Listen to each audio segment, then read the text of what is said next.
Струмичко Добрашинци е пример за дружење на жителите од различна националност.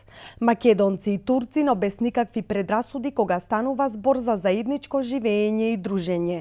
Секојдневно работат, учат и се дружат, а етничката припадност не им создава никакви проблеми ниту во работата, ниту во училиштето.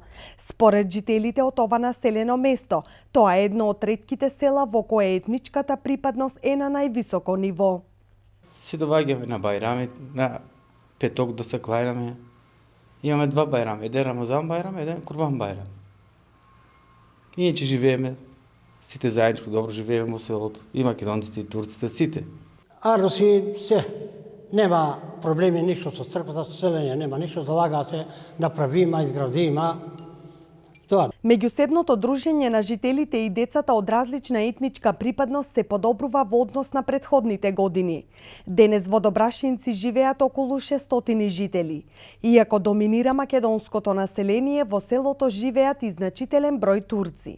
Инаку историјата зборува дека Добрашинци најпрво било колонизирано со турско население, а подоцна со тек на времето тие се исселуваат од овие простори и тука доаѓаат претежно жители од македонска националност.